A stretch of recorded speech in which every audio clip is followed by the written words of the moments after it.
Comrade সভাপতি আজকের এই আয়োজনের আমাদের নেতাকর্মীবৃন্দ, প্রাক্তন যারা আছেন, সুধীজন যারা আছেন, সবাইকে আমাদের দলের কেন্দ্রীয় নির্বাহী ফোরামের পক্ষ থেকে বিপ্লবী অভিবাদন জানাই। গত 6 জুলাই ছিল আমাদের নেতা, আমাদের শিক্ষক কমরেড মুমিনুল হায়দার চৌধুরীর 4র্থ মৃত্যুবার্ষিকী। তো আমরা সাধারণত চেষ্টা করি 6 জুলাই পালন করতে। আবার কিছু কমরেড যাদের একান্ত ইচ্ছা থাকে যে বছরে আর যাই হোক অন্তত এই অনুষ্ঠানটাতে অংশগ্রহণ করার, তো তাদের জন্য অনেক সময় আমাদের দেখা যায় যে এই শুক্রবার, ঠিক পরবর্তী যে শুক্রবারটা হয় বন্ধের দিনটা, সেটা বেছে নেওয়ার আমরা চেষ্টা করি। তো বরাবরের মতোই আসলে যেটা বলতে হয় প্রতিবার, এটা বিনয় নয়, এটা একটা আনুষ্ঠানিক কথাও নয়, এটা একটা সত্য কথা যে বাস্তবে ওনার জীবনকে তুলে ধরা এবং এই জীবন থেকে শিক্ষা তুলে ধরার মতো বিপ্লবী, অন্তত আমি আমার জায়গা থেকে, আমি যখন বিভিন্ন জায়গায় বক্তব্য দিতে যাই, আমাদের সারা দেশেই ওনার মৃত্যুবার্ষিকী উপলক্ষে কোনো না কোনো আয়োজনে অনুষ্ঠান পালিত হয়। আমরা কেউই কিন্তু তেমন হয়ে উঠতে পারিনি। ব্যক্তিগতভাবে আমার কথা আমি বলতে পারি, এই যোগ্যতাও আমি রাখি। একটা যোগ্যতা আমার আছে, সেটা হলো আমি দীর্ঘদিন ওনার সাথে ছিলাম, প্রায় 8 বছরের মতো।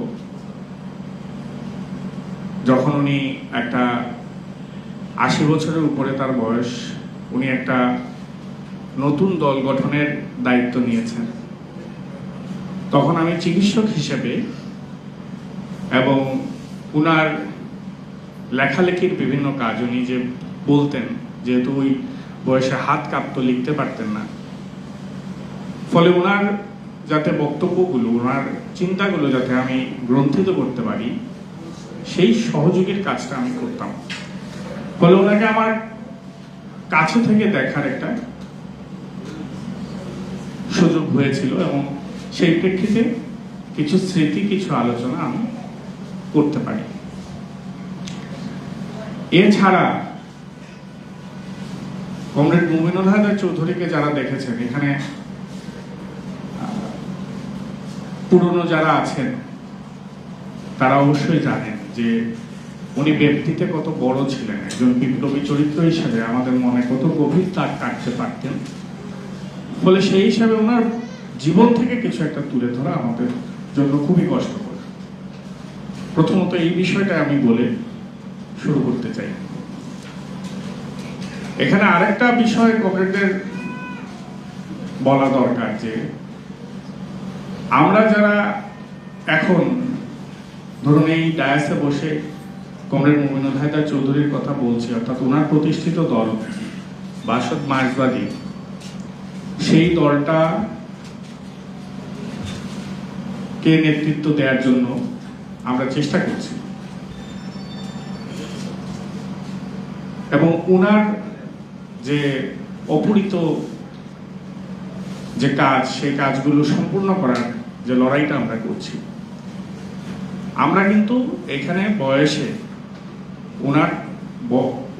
ওনার থেকে প্রায় 5 দশক, 4 দশক, 5 দশক, 40-50 বছরের পার্থক্য আমাদের এক একজনের। তো এই প্রেক্ষাপটে যখন আমরা দাঁড়াই, এই মানুষটাকে আমরা কিভাবে নেব, আমরা কিভাবে গ্রহণ করেছি, এবং বাংলাদেশের বামপন্থী আন্দোলন, সেই আন্দোলনেই মানুষটার ভূমিকা কি, একটা বিপ্লবী আন্দোলন গড়ে তোলার ক্ষেত্রে একটা ওনার ভূমিকা কি মূল্যায়ন যখন করতে যাই, তখন বাস্তবে ওনাকে স্পর্শ করা, ওনাকে ছোঁয়া, এই 50 5 দশকের 50 বছর 40 বছরের ব্যবধান পেরিয়ে এটা বেশ কষ্টকর ব্যাপার। আমাদের চোখের সামনে অনেক কিছু ঘটেনি, আবার আমরা শেষ বয়সে যেটা চোখের সামনে দেখেছি ওনার লড়াইটা, সেটা নিয়ে আমরা কিছুটা বলতে পারি। কিন্তু ওনার লড়াই তো শুধু সেই শেষ জীবনের এই কিছুদিনে যখন তিনি প্রচন্ড অসুস্থ সেই সময় লড়াই নয়, সেটা অবশ্যই একটা খুবই গুরুত্বপূর্ণ, খুবই অর্থবহ একটা লড়াই। কিন্তু ওনার লড়াইটা শুরু হয়েছিল অনেক আগে, অনেক ছোটবেলায় এই আদর্শের সংস্পর্শে আসার মধ্য দিয়ে ওনার লড়াই শুরু হয়েছে।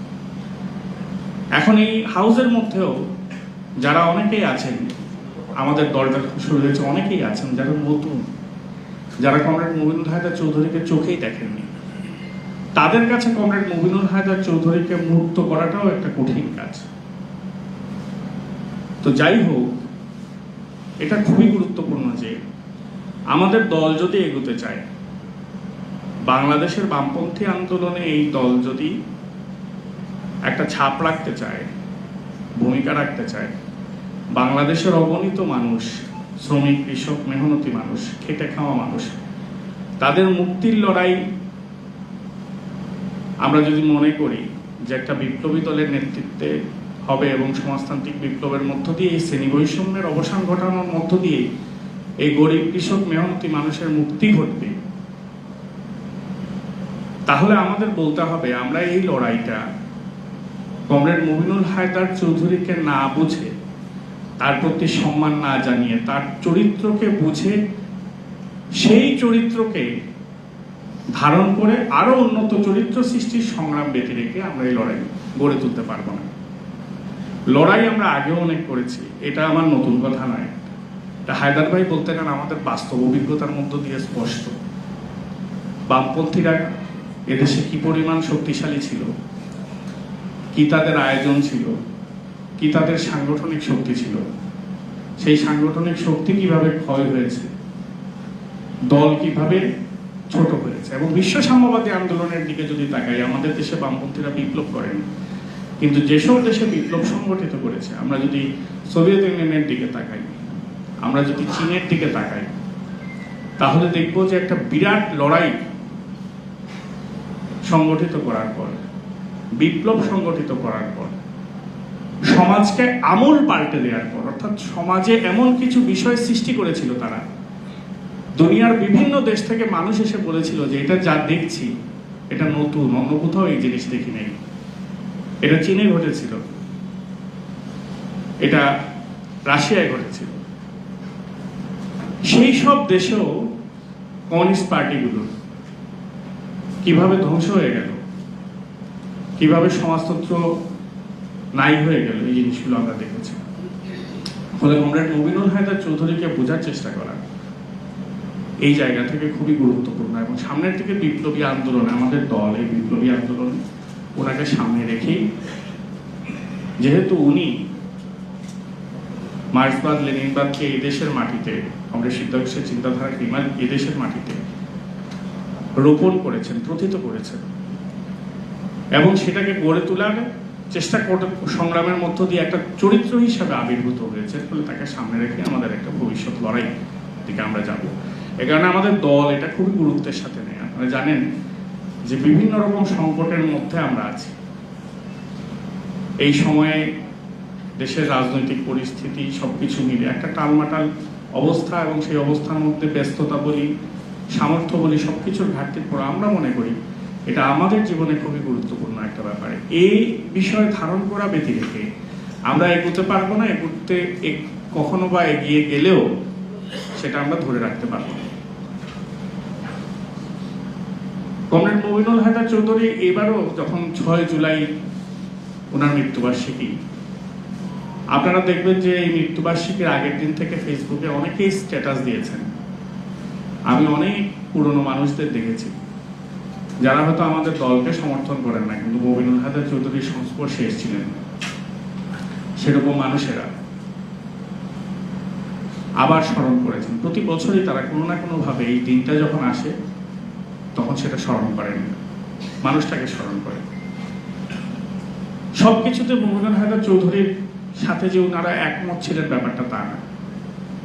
কিন্তু ওনারা মুবিনুল হায়দার চৌধুরীর স্পর্শে এসছেন এবং মনে করেছেন ওনার সংস্পর্শে আসার মধ্য দিয়ে যে একটা মানুষের সংস্পর্শে আমরা এসে গেছি। এবং হায়দার ভাই সেই মানুষ ছিলেন যিনি একটা নাড়া দিতে পারতেন মানুষের মধ্যে। অর্থাৎ হায়দার ভাইয়ের সামনে এসছে কোনো মানুষ, সেই মানুষ হায়দার ভাইকে মোকাবেলা করে নাই, অর্থাৎ আসলো, কথা বললো, চলে গেল, মনে দাগ ফেললো না, মনে চিন্তার উদ্রেক করলো না, কোনো কাঁপুনি তৈরি হলো না। হায়দার ভাই সেই রকম লোক ছিলেন না মোটেও। হায়দার ভাই মনে রাখার মতো লোক ছিলেন এবং হায়দার ভাই একটা ধাক্কা দেওয়ার মতো লোক ছিলেন। এটা হায়দার ভাইয়ের সংস্পর্শে যারা এসছেন তারা সবাই জানেন এবং এই কারণেই অনেকে ভুলতে পারেন না। ওনার মৃত্যুর পরেও সেই সময়টা ছিল একটা অভূতপূর্ব সময়। আমরা নিজেও যারা হায়দার ভাইকে প্রত্যক্ষ করেছি, তার সংগ্রামের সাথে ছিলাম, আমরা বুঝতাম না ওনাকে এত মানুষ এইভাবে অনুভব করে। আমাদের স্মারকগ্রন্থে আমরা বিষয়গুলো তুলে ধরেছি, অনেকগুলো লেখা, যতগুলো লেখা আমরা পেয়েছি আমরা বেশিরভাগ লেখাই নেয়ার চেষ্টা করেছি এবং সংকলিত করার চেষ্টা করেছি যাতে এগুলো হারিয়ে না যায় মানুষের কি অনুভূতি তাকে কেন্দ্র করে। পুঁজিবাদী সমাজে সাধারণত মানুষ অর্থকেই সম্পদ মনে করেন। মর্যাদা, সম্মান, ভালোবাসা এগুলোকে কেউ সম্পদ মনে করেন না। এগুলো অর্জন করা যে কত কষ্টকর এবং এই সম্পদ যে কত মূল্যবান সেটা কমিউনিজম জানে, এটা সমাজতন্ত্র জানে। হায়দার ভাই সে কমিউনিস্ট আন্দোলনের সৈনিক ছিলেন। উনি যার কাছ থেকে কমিউনিস্ট আন্দোলনের দীক্ষা নিয়েছিলেন, কমরেড শিবদাস ঘোষ। কমরেড শিবদাস ঘোষ বলতেন যে যদি এই আন্দোলনে আমি নতুন জীবন না পেতাম,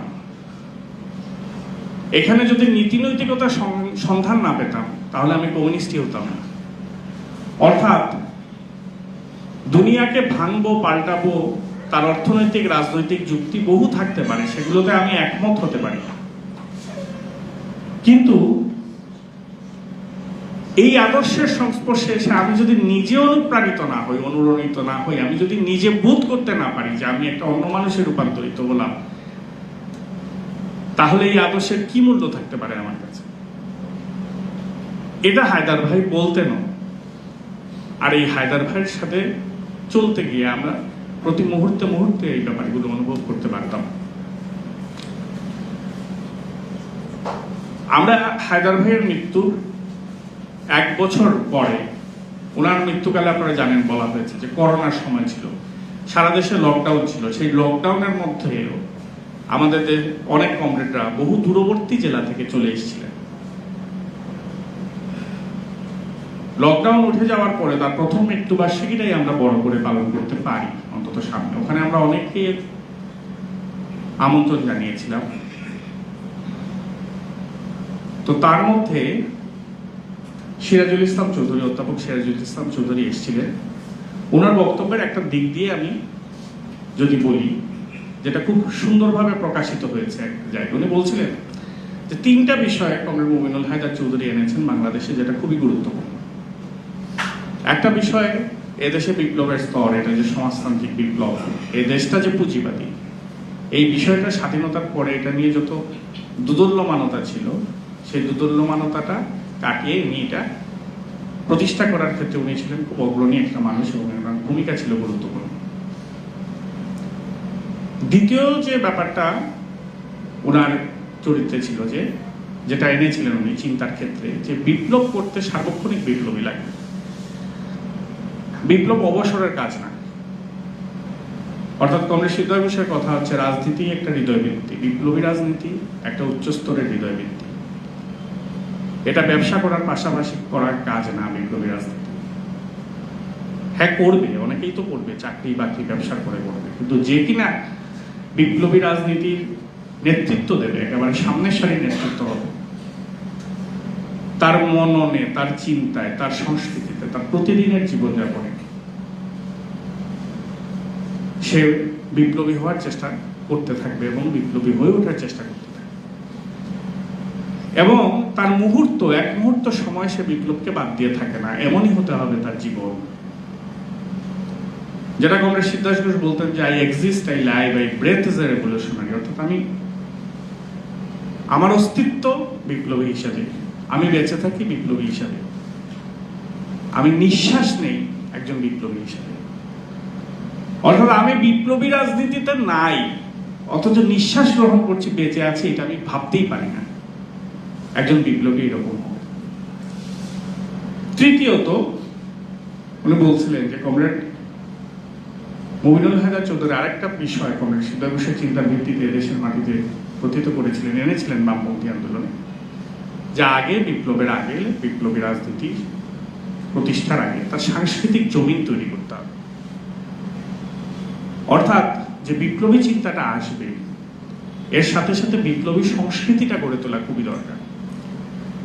এটা আমাদের দেশের রাজনৈতিক আন্দোলন আপনারা হরহামেশা খেয়াল করবেন, মুখে গরিবের দুঃখের কথা বলছেন, মুখে গরিবের কষ্টের কথা বলছেন। ভারতবর্ষের কমিউনিস্ট রাজনীতিতে এটা প্রচুর হয়েছে যে গরিবের দুঃখ নিয়ে লড়াই করছে, গরিবের পার্টি, কিন্তু ওনার মেয়ে যখন একটা শ্রমিককে পছন্দ করবে, উনি যখন তাকে সাথে তার মেয়ের বিয়ে দিবেন না, এটা মানতে পারবেন না। জীবনযাপনের ক্ষেত্রে তার প্রতিদিনের জীবনযাপনের ধারা একরকম, সেখানে শ্রমিকরা একটা মধ্যবিত্ত পরিবারে, একটা উচ্চ মধ্যবিত্ত পরিবারের শ্রমিকদের যেরকম যেরকম ভাবে ট্রিটমেন্ট করা হয়, গেলে যে পরিবেশ পান, তার পরিবারের সেরকমই পরিবেশ, অথচ উনি শ্রমিক শ্রেণীর নেতা, শ্রমিকদের দল কমিউনিস্ট পার্টির নেতা। এইভাবে কখনো কমিউনিস্ট আন্দোলন গড়ে উঠতে পারে না, এটা হিপোক্রেসি। এই বিষয়টা কমরেড মুবিনুল হায়দার চৌধুরী এদেশের মাটিতে এনেছে। ফলে দলের সাথে নিজেকে যে মেশানো, একাত্ম করা, এবং মুখে যা বলছি কাজে তাই করছি, এটা যে কি গুরুত্বপূর্ণ। একটা শ্রমিক শ্রেণীর আন্দোলনে আমরা বেশিরভাগই আসি, আমাদের দেশের শ্রমিকদের একটা পিছিয়ে পড়া অবস্থা, শিক্ষা দীক্ষা কম, তারা লড়াই করতে যাতে তারা লড়াইয়ে নামে, কিন্তু দেখা যায় যে লড়াইয়ের যে তত্ত্বটা, এই তত্ত্বটার এদের মধ্যে নিয়ে আসে যারা মধ্যবিত্ত পরিবার থেকে আসে, সেই সব ছাত্ররা, বিশেষ করে ছাত্র সমাজ, শিক্ষিত মধ্যবিত্ত যুবক যুবতী, তাদের জীবন যদি একরকম থাকে আর তাদের কথা যদি একরকম থাকে, তাহলে শ্রমিক শ্রেণীর রাজনীতির দুরবস্থা কেউ আটকাতে পারবে না। এটা একটা গুরুত্বপূর্ণ প্রশ্ন ছিল না। তাহলে কমরেড মুবিনুল হায়দার চৌধুরী এই জায়গা থেকে একটা অভূতপূর্ব চরিত্র হিসেবে সামনে দাঁড়িয়েছেন। সিনেমার মতো একটা জীবন ছিল ওনার। ওনার জন্ম হচ্ছে চট্টগ্রামে বারকপুরে 1935 সালে। 35 সাল মানে ওই সময় সাল মনে রাখাও কষ্টকর। আমি হায়দ্রাবাদকে জিজ্ঞেস করছিলাম তার বয়স, যে এই সাল কেমনে মনে রাখে। বলেন আমার মা বলতেন, মানে বাবা খুব অল্প বয়সে, উনি ওনার স্মৃতিও নেই, বাবার সাথে মারা গিয়েছিলেন, বা আমরা নানির কাছ থেকে শুনেছি। এরপরে মাও মারা যান, খুব বেশি বয়স হয়নি। বলছে আমি শুনছি যে সূর্য সেন যে সালে মারা গেছেন তার পরের বছরই আমার জন্ম। চট্টগ্রামে এমনকি মুসলিম পরিবারের সূর্য সেন, বিপ্লবী সূর্য সেন একটা বড় মানুষ, ওনার মৃত্যু একটা ইন্ডিকেটর, ওখানে নির্ণায়ক ব্যাপার। তাহলে 34 সালে তার মারা যাওয়া, তার মানে 35 সালে হোসেন আমার জন্ম, আমার সেই ধারণা। জন্মের পর ওখানে স্কুল, সেটা অবিভক্ত ভারতবর্ষ, অর্থাৎ তখনও ভারত পাকিস্তান ভাগ হয়নি। তার ভাই থাকতেন কলকাতায় খিদিরপুরে। খিদিরপুর একটা মুসলিম অধ্যুষিত এলাকা, আপনারা জানেন, সেখানে থাকতেন, চাকরি করতেন একটা। হায়দার ভাই এরকম বোহেমিয়ান লোক ছিলেন। হায়দার ভাই ওখানে স্কুলে, প্রাইমারি স্কুলে পড়ে আবার হাই স্কুলে পড়ার সময় হঠাৎ করে ট্রেনে উঠে একা একা চলে যান খুঁজে খুঁজে তার ভাইয়ের বাসায়। আবার কিছুদিন পর ফেরত আসেন, চট্টগ্রামে কাজী মালিক স্কুলে ভর্তি হন। সেখান থেকে আবার ওখানে এই নৌবাহিনীর বা কোনো একটা বাহিনীর সিলেকশন হয়, সেই সিলেকশনে আবার এলাও হয়ে ট্রেনিংয়ে চলে যান, ওখান থেকে আবার পালিয়ে চলে আসেন। ইত্যাদি করে করে উনি যখন 50-এর দশকে তার ভাইয়ের বাসায় খিদিরপুরেই থাকেন। সেই সময় খিদিরপুরের ডক শ্রমিকদের মধ্যে যে মনোরঞ্জন ব্যানার্জি এসএসএর তখন কেন্দ্রীয় নেতা ছিলেন, উনি কাজ করতেন, তার সাথে ওনার পরিচয় ঘটে খিদিরপুরে, এবং তার মাধ্যমে কমরেড শিবদাস ঘোষের সংস্পর্শে উনি আসেন। হায়দার ভাইয়ের নিজের কথা ছিল এরকম যে আমার জীবনে আমি এত বড় চরিত্র দেখি। বড় চরিত্রের প্রতি ওনার বিশেষ আকর্ষণ ছিল সবসময়। হায়দার ভাই বলতেন যে আমাদের ছোটবেলায় বড় পীর আব্দুল কাদের জিলানী, ওনার জীবন আমাদের মায়েরা বলতেন, আরো নবী রাসূলদের বহু সাহাবীদের জীবনী, আরো বিভিন্ন রকম ধর্মীয় পড়ালেখার মধ্যে যে জীবনগুলো পড়তেন, বলছে বড় জীবনের প্রতি আমার, বড় মানুষদের জীবন ওনাকে সবসময় আকৃষ্ট। উনি যখন শিবদাস ঘোষের সংস্পর্শে আসলেন, এবং কমরেড শিবদাস ঘোষ এই ভারতের রাজনীতির ক্ষেত্রে এই গুরুত্বপূর্ণ ব্যাপারটা করেছিলেন যে সেই মাটির যে বড় মানুষেরা আছে, ক্ষুদিরাম, সূর্য সেন, প্রীতিলতা, ভগৎ সিং, ব্রিটিশ বিরোধী আন্দোলনের যে বড় বড় মানুষেরা আছেন, ঈশ্বরচন্দ্র বিদ্যাসাগর, সেই মানুষেরা যারা ছিলেন, তাদের প্রত্যেককে তারা ব্যাখ্যা বিশ্লেষণ, তাদের জীবন তুলে ধরা, এই কাজগুলো কমরেড শিবদাস ঘোষের রাজনীতির মধ্যে ছিল। এবং কমরেড মুমিনুল হায়দারকে এটা প্রবলভাবে আকর্ষণ করে। উনি বলতেন যে খিদিরপুর থেকে আমি হেঁটে হেঁটে চলে আসতাম সেন্ট্রাল ক্যালকাটায়, বলছেন বিরাট দূরত্ব ছিল, এবং আমি জানতাম যে আমি যদি যে কোনো সময় এসে হাজির হই ওনাদের জন্য একটা বিব্রতকর ব্যাপার হবে, কারণ ওনারা এত দরিদ্র ছিলেন যে আমি দুপুরে হঠাৎ করে হাজির হলে আমার জন্য খাবারের ব্যবস্থা করা ওনাদের জন্য কষ্টকর। ফলে আমি বেছে নিতাম সেই সময়টা যাতে আমি দুপুরের খাবারের পর গিয়ে পৌঁছতে পারি, এবং কমরেড শিবদাস ঘোষের সাথে যাতে আমরা কিছুটা সময় কাটাতে পারি। এইভাবে বলতে গেলে ওনার তালিম নেয়া, এবং ডক শ্রমিকদের মধ্যে কাজ করতে করতে ওখানকার ছাত্রদের মধ্যে, যুবকদের মধ্যে ওনার ব্যাপক বন্ধুত্ব হয়ে যায়। হায়দার ভাইকে যারা দেখেছেন তারা জানেন যে হায়দার ভাই বন্ধুত্ব করার কি অভূতপূর্ব শক্তি ছিল। হায়দার ভাই প্রবল আবেগী মানুষ ছিলেন। হায়দার ভাই চোখ দেখলে বুঝতে পারবেন, অনেকেই জানেন যে হায়দার ভাই যখন কথা বলতেন, হায়দার ভাই সবকিছু কথা বলতো, তার হাত, পা, চোখ, মুখ সবকিছু কথা বলতো। তো হায়দার ভাই অনেক ছাত্র যুবককে তখন টানা শুরু করে, এই ডক শ্রমিকদের মধ্যে কাজের একটা জায়গা তৈরি হয়, টানা শুরু করেন, এবং ওখানকার শিক্ষক আন্দোলন তখন গড়ে উঠেছিল। সেই শিক্ষক আন্দোলনে সেই খিদিরপুরে উনি একটা নেতৃত্বস্থানীয় ভূমিকা পালন করেন। তার পরবর্তীতে যেটা হয়, পুলিশ এসে তার খুঁজে, তার ভাই যে বাড়িতে থাকতেন সেই বাড়ি সার্চ করে, তাতে ওনার ভাই ভয় পেয়ে যান, বড় ভাই, এবং ভয় পেয়ে গিয়ে বলেন যে তুমি আমার বাসায় থাকতে পারবে না। এই তিনি বাসা থেকে বেরিয়ে যান, এবং এটা খুব অল্প বয়স, ওনার কিশোর বয়স, তখন 15 মনে হয় বয়স। তো বাসা থেকে বেরিয়ে গিয়ে বাস্তবে ওনারা রাস্তায় থেকেছে, এটা একটা কথার কথা না। হায়দার ভাই চিকিৎসার জন্য হায়দার ভাইয়ের সাথে আমি যখন কলকাতায় গেছি, হায়দার ভাই আমাকে দেখিয়েছিলেন ওনার স্বাভাবিকভাবে এই ধরনের কোনো টেন্ডেন্সি নেই দেখান না। হাঁটতে হাঁটতে যখন বেরোতেন সন্ধ্যায় আমাকে নিয়ে, আমরা যখন ওই যে কলকাতার স্প্ল্যানেডে বাটার দোকানের সামনে দিয়ে যাচ্ছিলাম, তখন বলছেন যে এই সিঁড়িটাতে আমার জীবনের অনেক রাত কাটছে, যে ভোরবেলা পুলিশ এসে তুলে দিয়ে যেত যখন, তখন উঠতাম, এইভাবে কাটছে।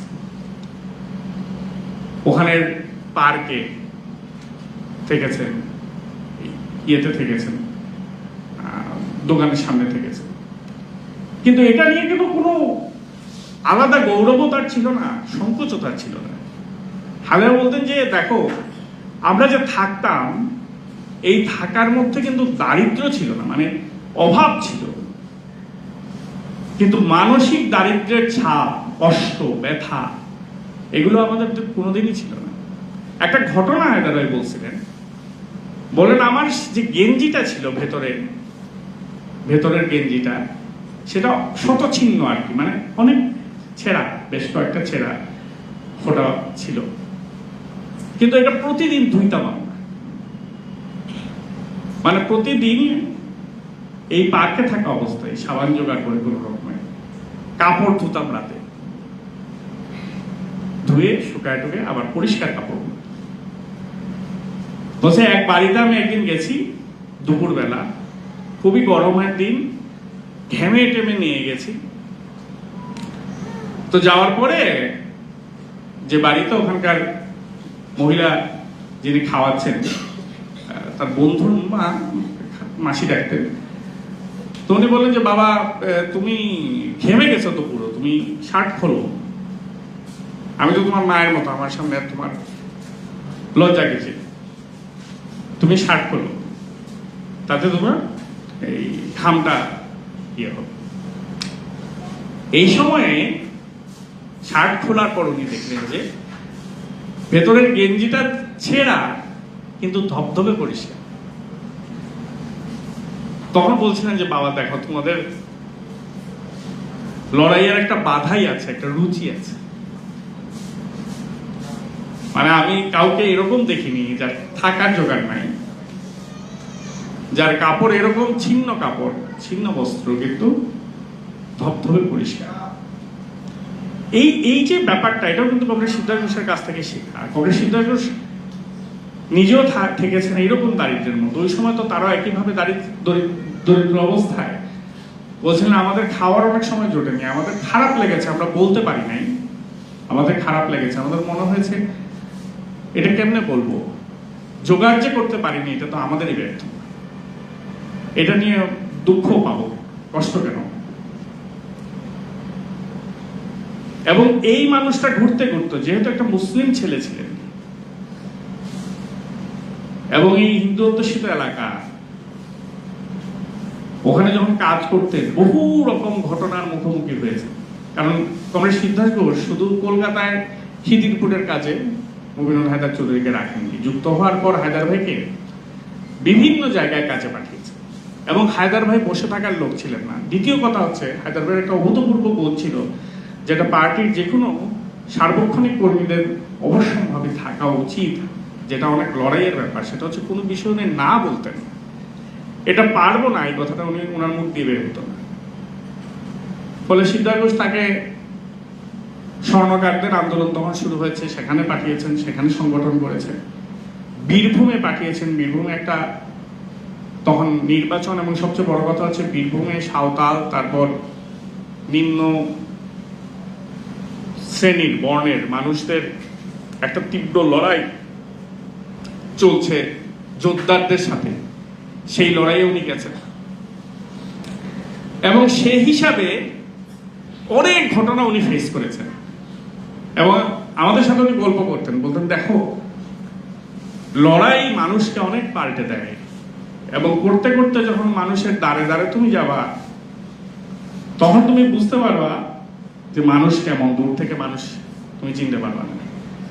বলছেন আমার একবার মনে আছে, কলকাতায় আমরা সংগঠন করতে করতে আমাদের সাথে যুক্ত হলো একটা ছেলে, আমাদের খুব বন্ধু হলো। ও একটা সম্পন্ন পরিবারের ছেলে। একদিন আমাকে নিয়ে গেছে খাওয়ানোর জন্য দুপুরবেলা, তো বাইরে, ওরা তো জানে আমি তো আমাদের খাওয়া জোটাইলেই জোটে, জোগাড় না করতে পারলে তো খাওয়া নাই। তো বলছেন ও নিয়ে গেছে, বলছে তুমি বোঝো যে এখানে একটা সম্পন্ন পরিবার, মোটামুটি উচ্চ মধ্যবিত্ত একটা পরিবার, এবং সেই পরিবারে তার ঠাকুমা বেঁচে, এবং ওনাদের তো অনেক ছোঁয়াছুঁয়ির ব্যাপার। নিম্নবর্ণের কেউই, ভিন্ন মানে বর্ণের, নিম্নবর্ণের কাউকেই ওই ঘরে খাওয়ানো খুব কঠিন ব্যাপার। টেবিল এইসবে বসে রান্নার ছোঁয়াছুঁয়ি, যেটা ও তো বাইরের ঘরে আসেন যান, কিছু খাওয়া, নাস্তা, জল খাবার সেটা দেয়। আর সেখানে একটা মুসলিম ছেলে, সেই মুসলিম ছেলে তো খুব জটিল অবস্থা। সেটা কি হতে পারে? হায়দার বললেন যে আমি বসছি, ছেলেটা বলেও নাই তার কিন্তু ঠাকুমা, আমি বসছি, আমরা দুজন তিনজন খেতে বসছি, বাকিরা তো সবাই হিন্দু, এবং সেটাতে কোনো সমস্যাও নাই যে বর্ণের আছে। করতে করতে তার ঠাকুমা খাওয়াতে খাওয়াতে হঠাৎ জিজ্ঞেস করেন, বাবা তোমার নাম কি? হায়দার বলছে আমার নাম হায়দার। উনি চমকে উঠছে যে তাহলে এখন কি হবে? একে তো একেবারে খাবারে বসায়। এখানে ছোঁয়াছুঁই, হিন্দু বিধবা মহিলাদের ছোঁয়াছুঁই সম্পর্কে, বিষয় সম্পর্কে যাদের একটু জ্ঞান আছে তারা বুঝবে যে এটা কত বড় পারমাণবিক বোমা পড়লো। এটা কি ভীষণ। হায়দার ভাই বললেন ওই মুহূর্তটুকু, এর পরের মুহূর্তে উনি বললেন, ও তুমি তো একটা ছোট ছেলে, তুমি তো অমলের বন্ধু, তোমার আবার জাত কিসে, তুমি খাও। মানে নাতিটা তো ছোট তার চোখে, তুমি তার বন্ধু, তোমরা তো ছোটই আছে, তোমার আবার জাত কিসে। তো এই যে বিশাল অর্জন ওনার, সেই অর্জন থেকে মানুষ সম্পর্কে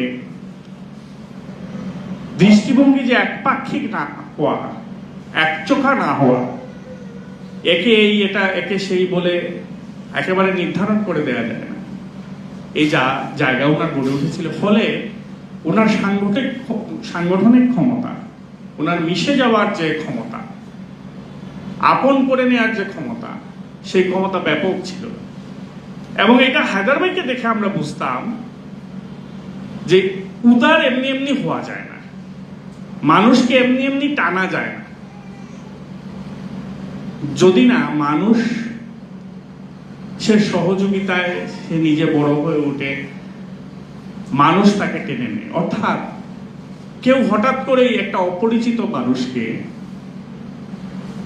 আপন করে নিতে পারবে না যদি না তার জীবনের এইরকম অসংখ্য ঘটনা ছিল যে সে অপরিচিত হিসাবে অন্যের দ্বারে গিয়ে উঠেছে, বহুদিন, বহু রাত সে রাত কাটিয়েছে, খাবার খেয়েছে, এবং সে জানে যে অপরিচিত মানুষকে কিভাবে আপন করে নিতে হয়। মানুষের এই ভালোবাসা বিপ্লবী রাজনীতি যুক্ত হওয়া ছাড়া সম্ভব নয়। মানুষকে যে একভাবে দেখা, এক চক্ষু দেখা, সেটাও এই দূর থেকে দেখায় সম্ভব নয়। এবং হায়দার ভাই এইভাবে মানুষকে আমাদের দেখতেও শিখিয়েছিলেন এবং গভীরে ঢুকে মানুষকে উনি টানতে পারতেন এক জায়গায়। দ্বিতীয়ত, আমার যে অনুভূতিটা ওনার সাথে থেকে বরাবরের মতো হয়েছে, যে এই যে এটা একটা উচ্চ হৃদয় ব্যক্তির ব্যাপার আমরা বলি, এটা সত্যিকার অর্থে যদি প্রতিদিনের সংগ্রামের মধ্য দিয়ে কেউ চর্চা না করে, সেই চর্চার প্রকাশ না ঘটায়, এবং সেটাকে যদি এই যে বড় উচ্চ হৃদয় ব্যক্তি, যেটা কমরেড মার্ক্সবাদ লেনিনবাদ কমরেড সিদ্ধা ঘোষের চিন্তায় আসছে বারবার, এটাকে যদি এই প্রকাশের মধ্য দিয়ে, একটা নেতার মধ্য দিয়ে যদি এটার প্রকাশ না ঘটে, কারণ প্রথম দিকে হায়দার ভাই এটা বারবার বলতেন যে দেখো, মানুষ কিন্তু তোমার আদর্শকে বুঝে, যুক্তি দিয়ে বুঝে প্রথমে আসে না। তুমি মাঠের উপর দিয়ে হেঁটে যাচ্ছ, তুমি মিছিল নিয়ে চলে যাচ্ছ, মানুষ তোমাকে মার্ক্সবাদ কি সেটা বুঝে প্রথমে আসবে না। মানুষ দেখবে তুমি কেমন, তোমার চলা কেমন, তোমার বলা কেমন, তোমার চোখের চাহনি কেমন, তুমি কেমন করে যুক্তি করো, তুমি কেমন করে ভালোবাসো, কেমন করে ওর বিরোধিতাটা নাও। এই সব কিছুর উপর নির্ভর করবে তোমার আদর্শ সে নেবে কি নেবে না। নেয়ার আগে তো প্রথমে তো আদর্শকে গ্রহণ করার প্রথম স্তর কি? প্রথম স্তরটা হচ্ছে যে লোক, যে মানুষেরা সেই আদর্শ বহন করছে, সেই মানুষদের মানুষ গ্রহণ করছে, এই জায়গাটা থাকে। এবং এইটা হায়দার ভাই আমাদের ধরে ধরে ধরে ধরে ধরে ধরে শিখিয়েছে। দেখেন আমাদের দলটা চলে কিভাবে। আমাদের দলটা তো গণচাঁদার মধ্য দিয়ে চলে। আমরা মানুষের কাছ থেকে চাঁদা তুলে দল পরিচালনা করি। আর আমাদের যারা কমরেডরা বিভিন্ন জন চাকরি করেন, তারা দলে কন্ট্রিবিউট করেন, ডোনেশন করেন, আমাদের সদস্যরা চাঁদা দেয়, আমরা দলের প্রচারপত্র বিক্রি করে সেখান থেকে কিছু টাকা সংগ্রহ করি ইত্যাদি। আমরা ঘরে ঘরে যাই, বাড়ি বাড়ি যাই অর্থ সংগ্রহের জন্য। আমাদের দলের প্রোগ্রাম, তার কর্মসূচি, সেগুলো নিয়ে যাই, মানুষের কাছে অর্থ যাই। হায়দ্রাবাদে আমাদের শেখাতে নেই যে গেট, কারো বাড়িতে গেলাম, গেটটা যে খুলে গেলাম, আমাদের অনেক কমরেডি থাকে, গেট খুলে গেল, ঢুকলো, কালেকশন করে টাকা নিয়ে আবার বেরিয়ে চলে আসলো। উনি এইসব বিষয় খুবই খেয়াল করতেন। যে তুমি যেভাবে ঢুকছো, ওর বাড়িটা যেভাবে আছে, তার প্রত্যেকটা জায়গায় তার অনুমতি নেওয়া এবং যেভাবে আছে ওভাবেই রেখে বেরো। অর্থাৎ মানুষ যাতে বুঝতে পারে তুমি ডিস্টার্বিং কেউ না, তুমি বিরক্তিকর কেউ না, তোমার একটা উদ্দেশ্য আছে, সেই উদ্দেশ্যকে তার কেন্দ্র করে তার কাছে সহযোগিতার জন্য যাচ্ছ, কিন্তু কোনোভাবে তাকে বিরক্ত করছো না। এবং এখানে অনেক কমরেডরা আছেন, তারা জানেন যে ছুটির সময় ঈদে যখন কমরেডরা বাড়ি যায়, উনি বলতেন ছেলেদেরকে যে বাড়ি গিয়ে মাকে সহযোগিতা করবে। কি কি করো? মায়ের সাথে গল্প করবে, মাকে পড়ে শোনাবে বিভিন্ন গল্প, যেসব গল্পের মধ্যে মূল্যবোধ আছে, মানবিকতা আছে, যেমন সাহিত্য, সেগুলো মাকে পড়ে শোনাবে। আর সবচেয়ে বড় কথা হচ্ছে মায়ের কাজে একটু সহযোগিতা করবে। কারণ মায়ের কাছে সহযোগিতা কঠিন ব্যাপার, সেটা ঠিক। অনেক মায়েদের রান্না করে অনেক কিছুই গেলে তো হয়তো গন্ডগোলই বাড়ে, কিন্তু তার চেয়ে বড় ব্যাপার হচ্ছে এই যে সহযোগিতা একটা ছেলে করতে চায়। এটা বলতেন এই কারণে, বলতেন যে দেখো মা পড়ছো, মেক্সিমবুর্গের মাতে মা দেখছে যে তার ছেলে কিভাবে পরিবর্তিত হয়ে গেছে। এটা সমাজতান্ত্রিক আদর্শের একটা ছাপ ওখানে ছিল। মানে ওরা শ্রমিক মহিলা, সে দেখছে যে তার স্বামী সারাদিন কাজ করে, সন্ধ্যায় মদ খেয়ে বাড়ি ফেরে, তাকে পেটায়, এটা নিয়ম। স্বামী চলে গেলে ছেলে তাই করে। হঠাৎ দেখে তার ছেলে মদ খায় না, হঠাৎ দেখে তার ছেলে ভালোভাবে তার সাথে কথা বলে, হঠাৎ দেখে তার ছেলে তার খোঁজ খবর নেয়, তাকে বোঝায়, তাকে মানুষের দুঃখের কথা বলে। ওনার মধ্যে তখন একটা আতঙ্ক তৈরি হয়ে গেল যে ছেলে কি হচ্ছে। কিন্তু এই যে ছেলের যে এই দিকটা, ছেলে যে এমন হলো, ছেলে যে আরেকটা একটা আদর্শের সংস্পর্শে ছেলে যে পাল্টে গেছে, এটাই হায়দার ভাই বলতেন তোমার মা কিভাবে টের পাবে। তার মানে এই যে কংগ্রেস আদর্শের চিন্তা, এটা যে সারা জীবন ব্যক্ত করে, অর্থাৎ একটা মার্কসিস্ট, একটা মার্কসবাদী, একটা কমিউনিস্ট, তার চলা কেমন, সে দাওয়াত খেতে, এবং এটা বলতেন যে এই যে দাওয়াত খেতে বিভিন্ন কমরেডরা যখন আমাদের দাওয়াত দেয় তাদের বাড়িতে, আমরা প্লেটটা পরিষ্কার করছি কিনা, প্লেটটা ফেলে রেখে উঠে গেলাম কিনা, এমন কিছু দাবি করছি কিনা অন্যায্য, যেটা তার উপর চাপ সৃষ্টি করে। এই যে গভীর সংবেদনশীলতা, এটা আমরা দেখে দেখে ওনাকে শিখছি। এবং এগুলো যে মার্কসিজম, মার্কসবাদ মানে যে খালি কিছু অর্থনীতি বোঝা নয়, একটা মানুষের জীবন যে পাল্টে দিতে পারে না, এবং এই পাল্টানোর মধ্য দিয়ে মানুষকে আকর্ষণ করবে, এই বিষয়টা উনি তুলে ধরতেন আমাদের সামনে, এবং সেভাবে গড়ে ওঠার চেষ্টা করতেন। ওনার সাথে যারা ছিলেন তারা জানেন যে উনি একটু পরপর গিয়ে সকালবেলা উঠলেন, বিভিন্ন রুমে গেলেন, উকি দিলেন, দরজা নক করবেন, এত দেরি করছো কেন, ঘুমাচ্ছ কেন এতক্ষণ, এভাবে খাচ্ছ কেন, খাবার সময় শব্দ করছো কেন। হায়দার ভাইয়ের প্রত্যেকটা বিষয় নিয়ে কথা ছিল, কিন্তু হায়দার ভাইয়ের কথা কোনোদিন আমাদের অপমানে লাগতো না, কোনোদিন মনে হতো না যে উনি অপমান করছেন, ধরিয়ে দিত। তাহলে আমি যেটা বলতে চাইছি যে এই যে সাংস্কৃতিক দিকটা এবং বিপ্লবী রাজনীতি যে জীবনের সর্বক্ষেত্রব্যাপী, এবং প্রত্যেকটা বিষয়ে যে রুচির সংস্কৃতির সংগ্রামের ব্যাপার আছে, এবং সেখানে যে একটা শ্রেণী প্রকাশ ঘটে, শ্রেণী চিন্তার প্রকাশ ঘটে, এটা হায়দার ভাই দেখিয়েছে। এটা হায়দার ভাই সাথে থেকে আমরা শিখতে পারছি, শেখার চেষ্টা করছি। কিন্তু এটা তো শেখা এক ব্যাপার, বোঝা এক ব্যাপার, আর প্রতিনিয়ত চরিত্রে ধারণ করা ভিন্ন ব্যাপার। এই কারণে ওই সময়ের বেশিরভাগ যারা স্মৃতিচারণ যারা করেছেন, বক্তব্য যারা রেখেছেন হায়দার ভাইয়ের মৃত্যুর পরে, আপনারা দেখবেন যে একটা কথা খুব কমনলি এসছে, বিশেষ করে বামপন্থী রাজনীতিবিদদের মধ্য থেকে এসছে, যে উনি একটা আলাদা ধরনের রাজনীতি সৃষ্টির চেষ্টা করেছেন। এই আলাদা ধরনটার অর্থ কি? এই আলাদা ধরন অর্থ হচ্ছে এটা, এই যে বামপন্থাকে কেন্দ্র করে যারা রাজনীতি করে তারা উন্নাসী, তারা চুল কাটে না, তারা কাপড় ধোয় না, ইত্যাদি ইত্যাদি বিভিন্ন বিষয় জনমহলে প্রচলিত আছে, যেটা সিম্বল সাইন হয়ে গেছে বামপন্থা। এটা যে আসলে প্রকৃত বামপন্থা না, যে লড়াই করবে, যে সে সবচেয়ে গোছানো মানুষ,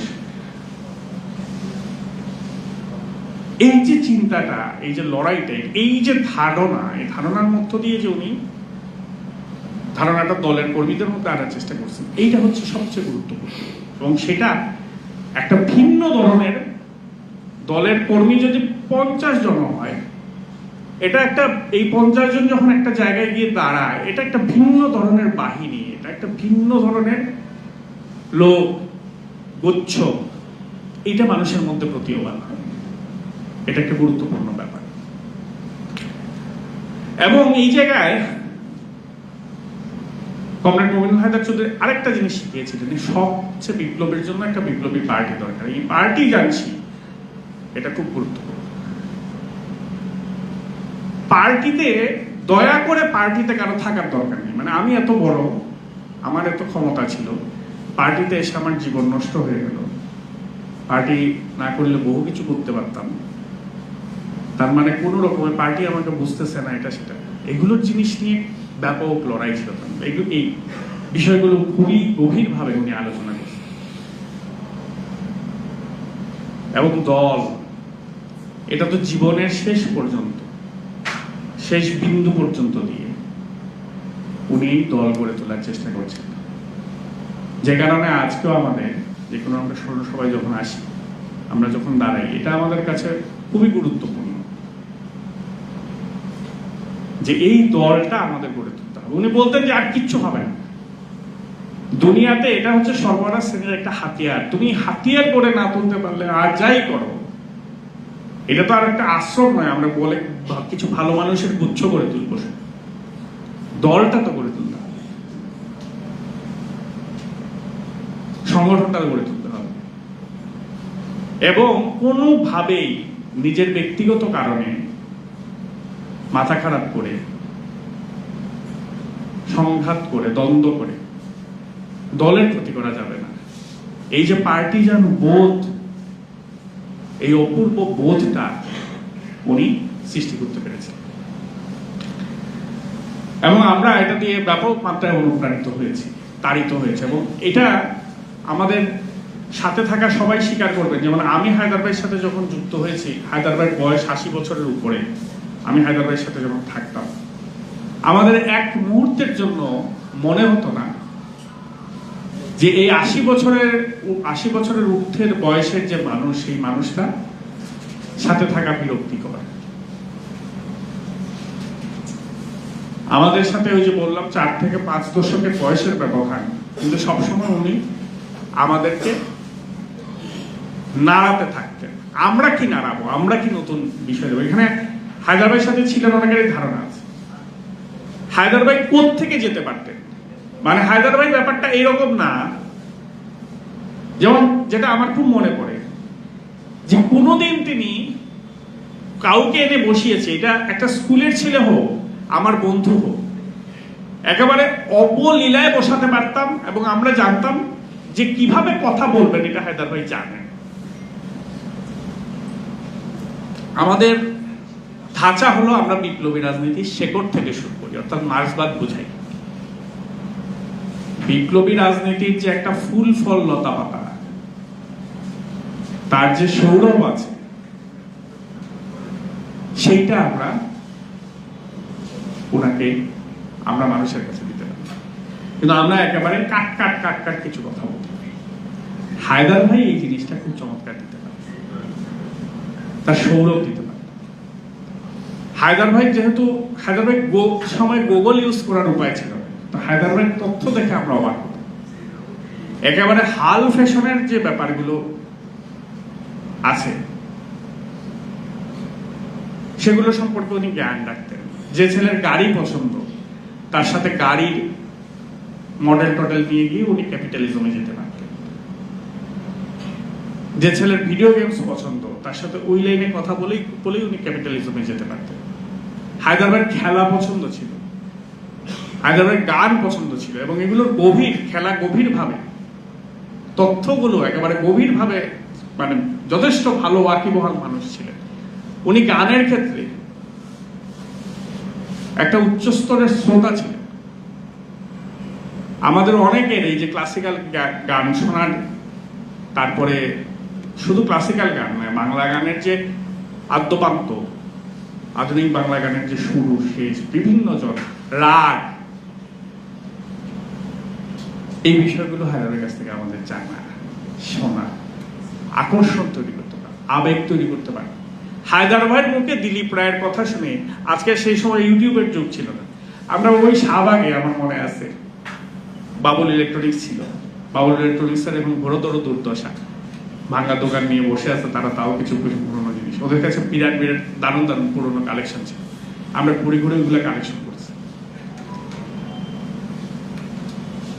কালেক্টর, অনেক কালেক্টর আছে যাদের সাথে তাদের সম্পর্ক ছিল। নাটক, সিনেমা, বেলে, সিনেমার একটা বিশাল আর্কাইভ তৈরি করে আমি মানে ওনার কথা শুনে কিছু কালেকশন করছি, 40, 50, 60 তারপরের দশক। ফলে এই যে একটা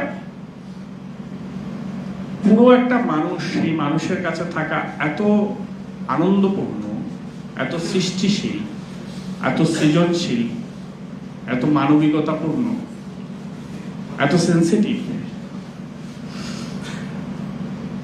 এই বিষয়টা অনেক গভীরে উপলব্ধি করা বিষয় এবং বিপ্লবী জীবনে এটা একটা গুরুত্বপূর্ণ পাওয়া আমাদের।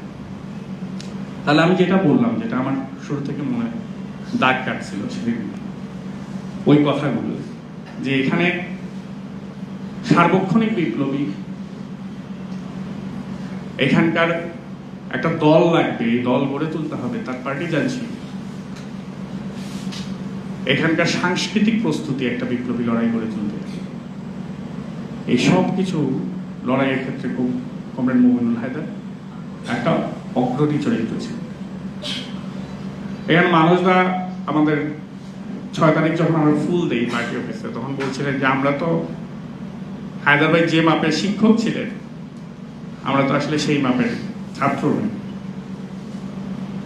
তো বাস্তবে তো আমরা তো আরো আসলে পেছনে, আসলে আমাদের জ্ঞান বুদ্ধি, আমাদের রাজনৈতিক অভিজ্ঞতা ততখানি দিয়ে বড় বড় কথা বলাই আমাদের সাজে না। আমি শুধু আমার জীবনের বাস্তব অভিজ্ঞতা থেকে এই বিষয়গুলো এই মাটিতে আনার ক্ষেত্রে উনি যে ভূমিকাটা রাখছিলেন সেটা বললাম।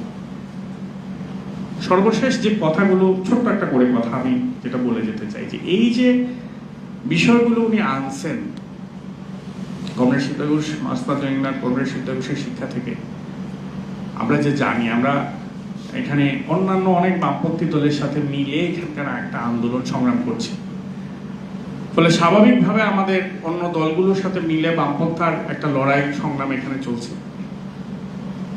আবার এটাও স্বাভাবিক, ওদের সাথে পার্থক্য আছে বলে আমরা একটা আলাদা দল করছি। ফলে আমাদের এই দলকে যেভাবে একটা ভিন্ন ধাঁচায়,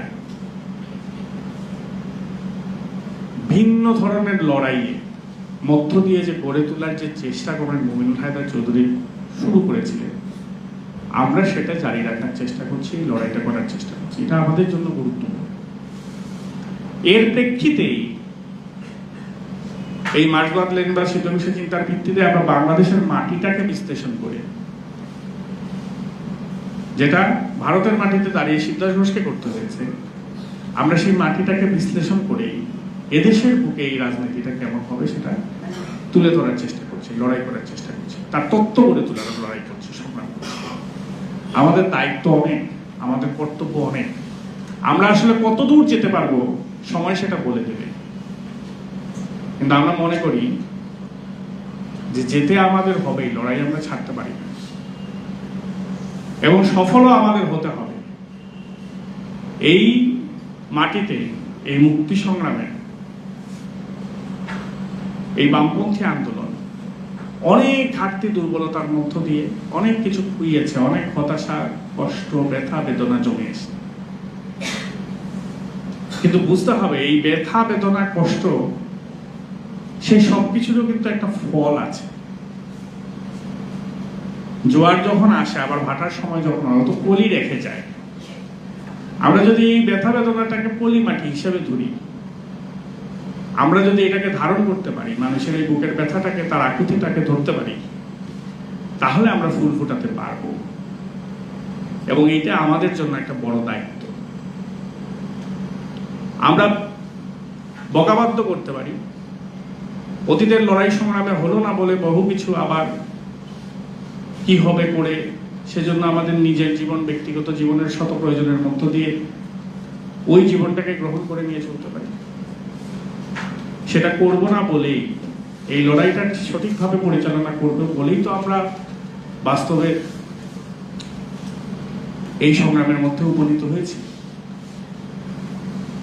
তো ফলে আমাদের আজকে এই বিশাল দায়িত্ব আমাদের উপর পড়েছে এবং এটা আমাদের সফল করতে হবে। হায়দার ভাই বিপ্লবী রাজনীতির শুরুর যুগের কথাগুলো আমাদের বলে বলে বলে বলে দেখিয়ে দিয়েছে যে কখনোই বিশাল সংখ্যক লোক মিলে বিপ্লবী রাজনীতি শুরু করে নাই, এবং লড়াই যদি ঠিক পন্থায় আমরা করতে পারি, গড়ে তোলার চেষ্টা করতে পারি, তাহলে আমরা একটা দিন দাঁড়াতে পারবো। আমরাও তাই মনে করি। এবং সেই ক্ষেত্রে আমরা এই জিনিসটাকেই, এই সাংস্কৃতিক লড়াইগুলিকে খুবই গুরুত্বপূর্ণ মনে করি। যেটা আমি শুরুতেই বললাম যে বিশাল সংগ্রাম, এই সংগ্রাম এটাকে আমাকে স্পর্শ করেছে মানব জাতি। সোভিয়েত ইউনিয়নের এবং চীনের একটা যে বিরাট এই দেশ গড়ে তোলার সংগ্রাম। আমেরিকা থেকে চীনে 48 সাল 51 থেকে খুব সম্ভব স্কলারশিপ চালু হয়ে পড়তে আসে একজন গণিতবিদ। উনি লিখেছেন পরে চীনে ওনার যে শিক্ষা জীবন, সেই শিক্ষা জীবন সম্পর্কে উনি বলছিলেন যে দেখুন, একটা মেয়ে, তাকে আমি জিজ্ঞেস করেছিলাম যে তুমি কাকে বিয়ে করতে চাও, বলছো পার্টির যে এগিয়ে থাকা যে ছেলেটা আছে, উনি ছেলের কথা বলছিলেন। তার বললাম কেন এরকম? বললেন ওর সাথে আমি কথা বলে বুঝতে পেরেছি যে ওদের রুচিটা এমন, অর্থাৎ পার্টি তো তখন পার্টি নয়, পার্টি তো তখন রাষ্ট্র পরিচালনার সাথে যুক্ত এবং তুমুল ভাবে নিয়োজিত পার্টির কাজে, আদর্শের কাজে, দেশের কাজে নিয়োজিত একটা ছেলে। এই ধরনের ছেলে কে বিয়ে করা, এই ধরনের ছেলেই আকর্ষণের বিষয় তাদের কাছে। উনি বলছিলেন যে আমি এই জায়গায় দাঁড়িয়ে যখন আমি আমেরিকার দিকে তাকাই, আমার মনে হতো যে এটা কি অদ্ভুত ব্যাপার।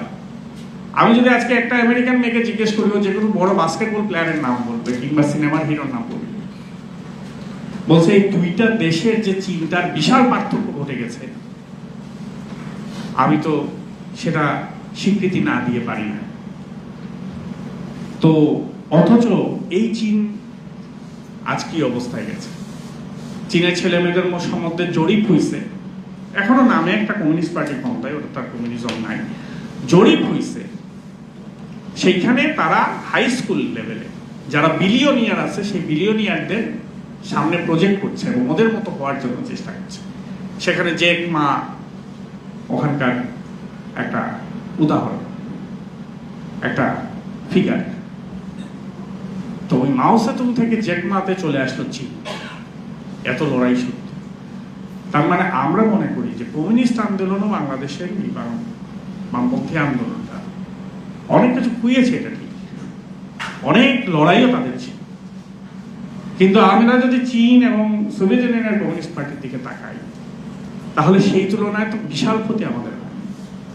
কিন্তু এখান থেকে শিক্ষা নিয়ে আমাদের বুঝতে হবে যে আমাদের কোন লড়াইটা ঠিকঠাক করতে হবে, কোন ক্ষতিটা হয় যেটা আটকাতে না পারলে একসময় বিশাল সৃষ্টিও ধ্বংস হয়ে যায়। সেই লড়াই কমরেড মুবিনুল হায়দার চৌধুরীর স্মৃতি থেকে শক্তি নিয়ে আমরা গড়ে তুলতে পারব। আপনারা আমাদের পাশে থাকবেন, এই প্রত্যাশা রেখে আমার বক্তব্য আমি এখানে শেষ করছি।